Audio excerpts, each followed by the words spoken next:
मंगो दुआ के शाला इंजदा नसीब होवे।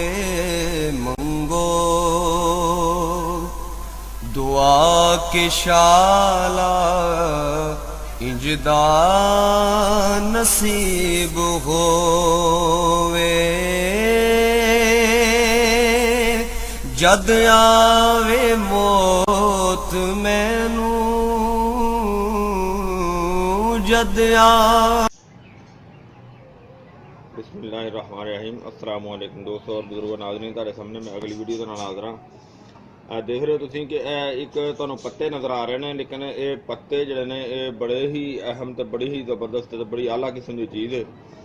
यानी कि ये सुहांजने का दरखत है और उहदे यानी कि लकड़ियां ने, टाहनियां ने, शाखा ने उहदियां ये कट के लिआंदियां ने और ये तुहाडी खिदमत दे विच इहदा ये चीज़ मैं दस्सण लग्या कि इहदियां एक एक चीज़ का बहुत ज़्यादा तो बड़ा जबरदस्त फायदा हुंदा है। यानी कि सुहांजने के जिहड़े फुल ने उहदा एक अलहदा जिक्र भी है, उहदे अलहदा फायदे भी है ने। वो पकाया भी जाता है बेहतरीन, यानी कि उहदी डिश बनती है जिहड़ी कि साडे चैनल दे विच पहले भी मौजूद है, सुहांजने की डिश।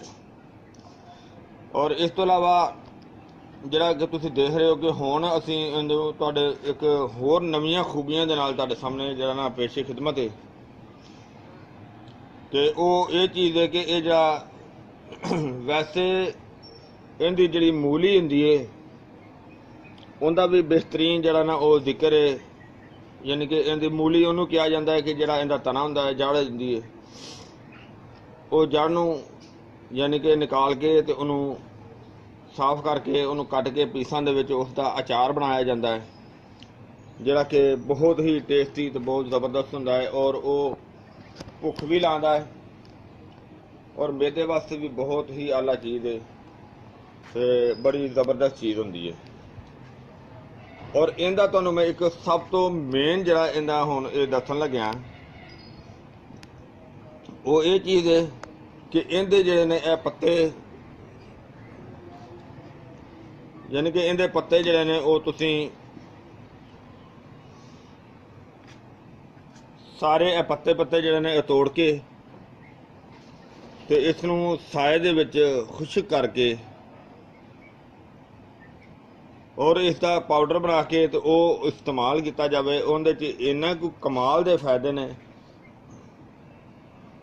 यानी कि जिहड़े तुहानूं विटामिन दुध दे विच मिलदे ने वो विटामिन इहदे च बहुत ही ज़्यादा कसीर मकदार दे विच ज़्यादा मकदार दे विच पाए जांदे ने ते उसनूं इस्तेमाल करना जिहड़ा कि बहुत ही अच्छा है, बहुत बेहतर है, बहुत वधिया है। और इहदा इस तो इलावा अगर इस दियां कंपनियां जिहड़ियां ने इन्हां नूं अगर तोड़ के इन्हां दी तरकारी बनाई जाए तो वो भी बहुत बेहतर है। उनके भी बड़े ही ज़्यादा कमाल के फायदे ने। और इहदे जिहड़े इहदा बल्कि इहदी कोई भी चीज़ इस्तेमाल करो, यानी कि पत्ते हो गए, कोंपलां हो गई ना, या इहदी मूली हो गई, या इहदे फुल हो गए, ये बड़े ही कमाल दीयां चीज़ां ने। यानी कि ये कमर दर्द वास्ते भी बेहतर ने, वैसे भी दर्दां वास्ते इसका इस्तेमाल करना बहुत मुफीद है, बहुत बेहतर है। और इस दे जिहड़ा इसनूं एक बीज लगता है, इनू तकरीबन उंगली मोटी ते 6-7 इंच लंबी फली लगती है, जिहड़ी कि शरीं दी फली दे नाल मिलदी जुलदी है। और ये दरखत भी तकरीबन शरीं दे दरखत दे नाल मिलदा जुलदा है। और इसके पत्ते जिहड़े ने वो मशाबा जिहड़े ने अगर वो हुंदा एक मरवे दे नाल इहदे मिलदे जुलदे पत्ते ने कि शरीं दे पत्ते जिहड़े वो लंबे हुंदे ने, मरवे दे पत्ते जिहड़े ने वो इस तो गोल हुंदे ने। इस दे पत्ते जिहड़े ने वो थोड़ा गहराई दे विच भी ने ते लंबाई दे विच भी ने।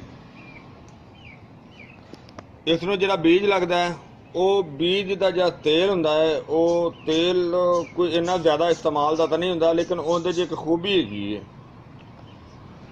ਉਹਦੇ 'ਚ ਖੂਬੀ ਇਹ ਹੈ ਕਿ ਉਹ ਤੇਲ ਜਲਦੀ ਖਰਾਬ ਨਹੀਂ ਹੁੰਦਾ, ਔਰ ਉਹ ਉਹਨਾਂ ਮਸ਼ੀਨਾਂ ਦੇ ਇਸਤੇਮਾਲ 'ਚ ਆਉਂਦਾ ਹੈ ਕਿ ਜਿਹੜੀਆਂ ਮਸ਼ੀਨਾਂ ਬੰਦ ਰਹਿੰਦੀਆਂ ਨੇ। ਛੋਟੀ ਮਸ਼ੀਨ ਹੋ ਜਾਂਦੀ ਕਿ ਉਹ ਬੰਦ ਰਹਿੰਦੀ, ਜਿਸ ਤਰ੍ਹਾਂ ਕਿ ਇੱਕ ਘੜੀ ਹੈ, ਘੜੀ ਦੇ ਅੰਦਰ ਜਿਹੜੀ ਮਸ਼ੀਨਰੀ ਹੁੰਦੀ ਹੈ ਉਸ ਨੂੰ ਇਸ ਦਾ ਤੇਲ ਇਸਤੇਮਾਲ ਕੀਤਾ ਜਾਂਦਾ ਹੈ।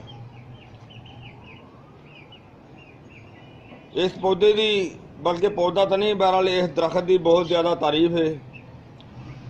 अल्लाह ताला ने वैसे तो कोई चीज़ भी नकारा नहीं बनाई, हर चीज़ की तारीफ अपनी अपनी जगह पर बहुत ज़्यादा है। लिहाजा मैनू उम्मीद है कि इंशाअल्लाह जी तुहानू इस दरख्त की इन्फॉर्मेशन दी है सुहांजने के दरख्त की तुहानू बड़ी अच्छी लगेगी, और इंशाअल्लाह तुसीं इसनू लाइक करियो, शेयर करियो, सबसक्राइब करियो। अगली वीडियो ना फिर मिलांगे। इजाज़त, अल्लाह हाफिज़, अस्सलामु अलैकुम वरहमतुल्लाहि वबरकातुहू।